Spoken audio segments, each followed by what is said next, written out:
ಸಾಕ್ಷಿಗಳನ್ನ ಬೆದರಿಸಲು photo viral ಆಯ್ತಾ? ಕೇಂದ್ರ ಸಚಿವ ಪ್ರಹ್ಲಾದ್ ಜೋಶಿ ಅವರ ಹೇಳಿಕೆಗೆ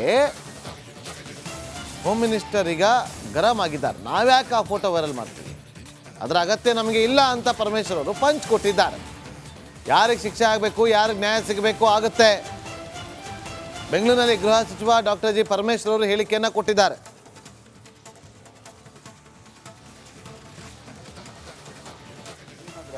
ನಾವು ಯಾಕೆ ಮಾಡೋಕ್ಕೆ ಹೋಗೋಣ, ನಮಗೇನಾದ್ರ ಅಗತ್ಯನೇ ಇಲ್ಲ. ನಾವು ನ್ಯಾಯಯುತವಾಗಿ ಯಾರಿಗೇನು ಶಿಕ್ಷೆ ಆಗಬೇಕು, ಯಾರಿಗೇನು ನ್ಯಾಯ ಸಿಗಬೇಕು ಅದನ್ನು ನ್ಯಾಯಯುತವಾಗಿ within the framework of the law ಮಾಡ್ತೀವಿ.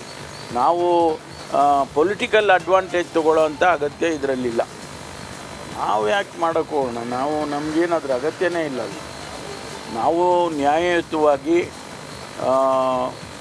ಯಾರಿಗೇನು ಶಿಕ್ಷೆ ಆಗಬೇಕು, ಯಾರಿಗೇನು ನ್ಯಾಯ ಸಿಗಬೇಕು ಅದನ್ನು ನ್ಯಾಯಯುತವಾಗಿ.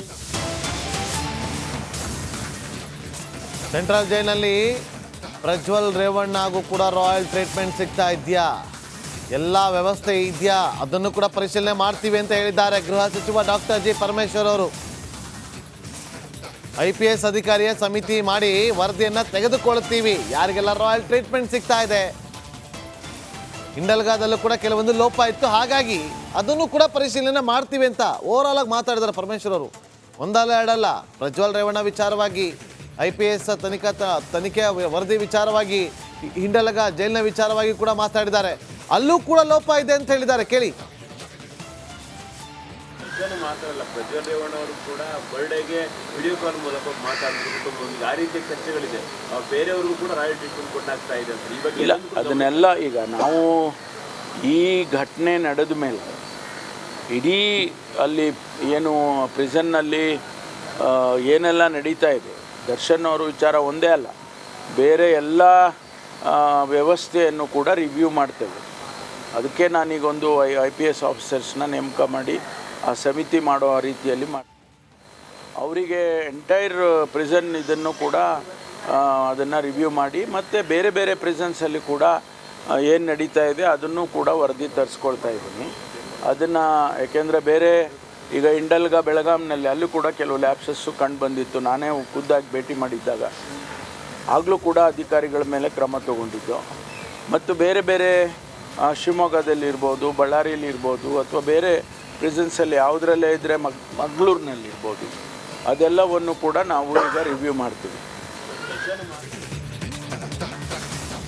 ಇವತ್ತಿನ ಈ ಒಂದು ಬೆಳವಣಿಗೆಯಿಂದಾಗಿ ಯಾರು ಕಂಗಾಲಾಗಿದ್ದಾರೋ ಇಲ್ವೋ ಗೊತ್ತಿಲ್ಲ, ಆದರೆ ಪವಿತ್ರಗೌಡ ಮಾತ್ರ ಕಣ್ಣೀರು ಹಾಕುವ ಹಂತಕ್ಕೆ ಹೋಗಿದ್ದಾರಂತೆ.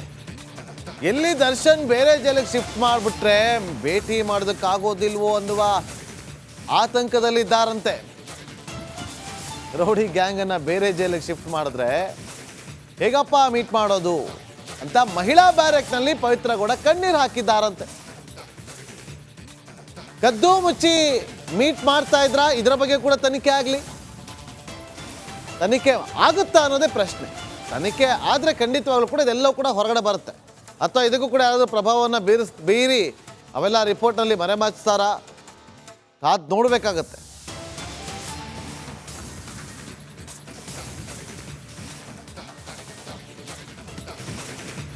ನೋಡಿ, ಇಷ್ಟೆಲ್ಲ ಆಗ್ತಾ ಇದ್ರು ಕೂಡ ಒಂದು ಕಡೆ ಮಹಿಳಾ ಬ್ಯಾರಕ್ನಲ್ಲಿರುವಂಥ ಒಂದು ಈ ಪವಿತ್ರಗೌಡ ಇದ್ದಾರಲ್ಲ, ಆ ಪವಿತ್ರಗೌಡ ಪೋಷಕರು ಕೂಡ ಭೇಟಿ ಮಾಡೋದಕ್ಕೆ ಇವತ್ತು ಬರ್ತಾರೆ ಅನ್ನೋ ಮಾಹಿತಿ ಇದೆ.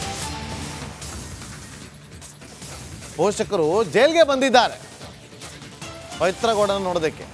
ಪರಪ್ಪನ ಅಗ್ರಹಾರ ಜೈಲ್ಗೆ ಪವಿತ್ರಗೌಡ ಪೋಷಕರು ಆಗಮಿಸಿದ್ದಾರೆ. ತಾಯಿ, ತಂದೆ, ಸಹೋದರ ಜೈಲಿಗೆ ಭೇಟಿ ಕೊಟ್ಟಿದ್ದಾರೆ.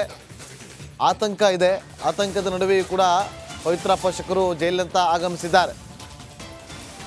ಆದರೆ ಭೇಟಿ ಮಾಡೋದಕ್ಕೆ ಅವಕಾಶ ಸಿಗುತ್ತೋ ಇಲ್ವೋ ಗೊತ್ತಿಲ್ಲ. ಯಾಕೆಂದರೆ ಇವತ್ತು ಇಷ್ಟೆಲ್ಲ ಬೆಳವಣಿಗೆ ಆಗ್ತಾ ಇದೆ, ಒಂದು ಕಡೆ ತನಿಖೆ ಕೂಡ ನಡೀತಾ ಇದೆ.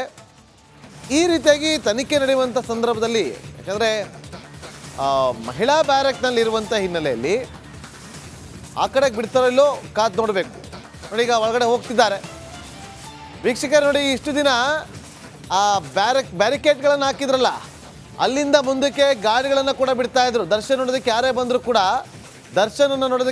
ಕೂಡ ಕಾರ್ನ ಒಳಗಡೆ ಬಿಡ್ತಾ ಇದ್ರು. ಇಲ್ಲ, ಇವತ್ತಿಂದ ಸ್ಟ್ರಿಕ್ಟ್ ಮಾಡಿದ್ದಾರೆ. ಅದು ಎಷ್ಟು ದಿನ ನಾವು ನೋಡಬೇಕು.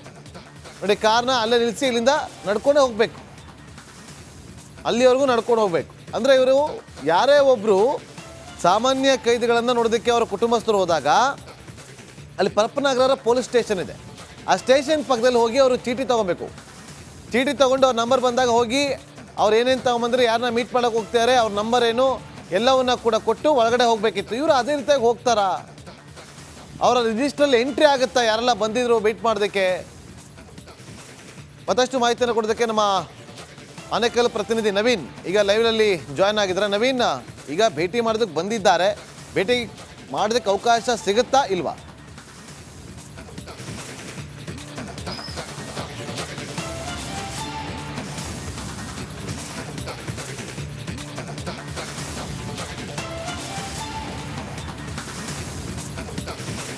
ನಾಗೇಂದ್ರ ಬಾಬು, ಪರಪ್ಪನಗರ ಜೈಲಿನಲ್ಲಿ ಈ ಒಂದು ದರ್ಶನ್ ಫೋಟೋ ವೈರಲ್ ಆದ ಬಳಿಕ ಏನು ಹೊರಗಡೆ ಆ ಒಂದು ಫೋಟೋ ಲೀಕ್ ಆಗಿತ್ತು, ಅದಾದ ಬಳಿಕ ಈಗೇನು ತನಿಖೆ ಇವತ್ತು ನಡೆಸೋದಕ್ಕೆ ಪೊಲೀಸರು ಪರಪ್ಪನಗರ ಜೈಲಿನ ಒಳಗಡೆ ಏನು ಕೆಲವು ಹೊತ್ತಲ್ಲಿ ಹೋಗೋದಕ್ಕೆ ಮುಂದಾಗ್ತಿದ್ದಾರೆ. ಈ ಒಂದು ತನಿಖಾ ತಂಡ ಏನು ಹೋಗುತ್ತೆ ಅದು ಇರುವಂಥದ್ದು ಪ್ರತ್ಯೇಕ, ಅಂದರೆ ಜೈಲಿನ ಒಳಗಡೆ ಇರುವಂಥ ಎಡಬದಿಯ ವಿಶೇಷ ಭದ್ರತಾ ಬ್ಯಾರಕ್ ಏನಿದೆ ಅವ್ರು ಇರುವಂತಹ ಸ್ಥಳದಲ್ಲೇ ಅವ್ರನ್ನ ತನಿಖೆ ಮಾಡ್ತಾರೆ. ಆದರೆ ಒಳಗಡೆ ಬಲಭಾಗದಲ್ಲಿ, ಜೈಲಿನ ಬಲಭಾಗದಲ್ಲಿ ಇರುವಂಥ ಮಹಿಳಾ ಬ್ಯಾರಕ್ನಲ್ಲಿ ಪವಿತ್ರ ಗೌಡ ಇರೋದ್ರಿಂದಾಗಿ ಅವರ ಭೇಟಿಗೆ ಏನು ತೊಂದರೆ ಆಗೋದಿಲ್ಲ. ಜೊತೆಗೆ ಅವರಿಗೆ ಭೇಟಿಗೆ ಕೂಡ ಅವಕಾಶವನ್ನು ಕೂಡ ಕೊಡಲಾಗುತ್ತೆ. ನಿನ್ನೆಯೂ ಕೂಡ ಇಷ್ಟೆಲ್ಲ ಬೆಳವಣಿಗೆ ನಡೆಯುವ ಕೂಡ ಒಂದಷ್ಟು ಜೈಲಿನಿಂದ ಕೈದಿಗಳನ್ನು ಏನು ಬಿಡುಗಡೆ ಆಗ್ತಿದ್ರು ಅವರನ್ನ ಮಾತ್ರ ತಡ, ಅಂದರೆ ಸಂಜೆಯ ನಂತರ ಬಿಟ್ಟಿರಲಿಲ್ಲ. ಅದನ್ನು ಹೊರತುಪಡಿಸಿ ಎಲ್ಲ ಬೆಳವಣಿಗೆಗಳು ಜೈಲಿನಲ್ಲಿ ಏನು ಪ್ರತಿದಿನ ನಡೆಯುತ್ತೆ ಅದೆಲ್ಲವೂ ಕೂಡ ನಡೆದಿದ್ದು.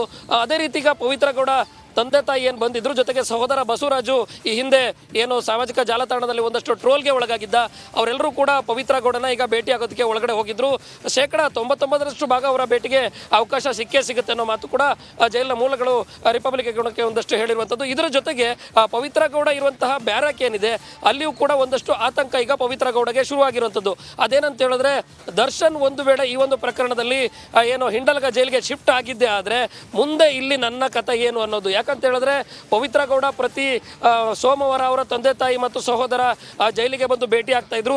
ಆ ಸಂದರ್ಭದಲ್ಲಿ ಒಂದಷ್ಟು ಮಾಹಿತಿಯನ್ನು ರಿಪಬ್ಲಿಕ್ ಕನ್ನಡ ಎಕ್ಸ್ಕ್ಲೂಸಿವ್ ಆಗಿ ಬಿತ್ತರ ಮಾಡಿತ್ತು. ಅದೇನಂತ ಹೇಳಿದ್ರೆ, ದರ್ಶನ್ ಮನೆಯವರು ಏನೇನು ಮಾಡ್ತಿದ್ದಾರೆ, ದರ್ಶನ್ ಪತ್ನಿ ವಿಜಯಲಕ್ಷ್ಮಿ ಮತ್ತು ಅವರ ಸಹೋದರರು ಕೂಡ ಯಾವ ಸೋಮವಾರ ಬಂದು ಏನು ಭೇಟಿ ಮಾಡ್ತಾ ಇದ್ರು ಅದೇ ಸಮಯಕ್ಕೆ ಅವ್ರನ್ನ ಫಾಲೋ ಮಾಡ್ಕೊಂಡು ಬಂದು ಒಂದಷ್ಟು ಮಾಹಿತಿಯನ್ನು ಪವಿತ್ರ ಗೌಡಗೆ ಅವರ ಮನೆಯವರು ಕೊಡ್ತಾ ಇದ್ರು. ಇದ್ರ ಬಗ್ಗೆ ರಿಪಬ್ಲಿಕ್ ಕನ್ನಡ ವರದಿ ಮಾಡ್ತಾ ಇದ್ದಂತೆ ಈಗ ಸೋಮವಾರ ಮಧ್ಯಾಹ್ನದ ನಂತರ ಏನು ಆ ಒಂದು ವರದಿ ಬಿತ್ತರ ಆದ ನಂತರ ದರ್ಶನ್ ಪತ್ನಿ ವಿಜಯಲಕ್ಷ್ಮಿ ಬಂದು ಭೇಟಿ ಆಗ್ತಾ ಇದ್ರು. ಈಗ ಮಂಗಳವಾರ ಅಂತಂದ್ರೆ ಇದು 3ನೇ ಮಂಗಳವಾರ ಈಗ ನಾವು ವರದಿ ಮಾಡಿದ ಬಳಿಕ ಸೋಮವಾರ ದಿನವನ್ನು ಬದಲಾವಣೆ ಮಾಡಿಕೊಂಡು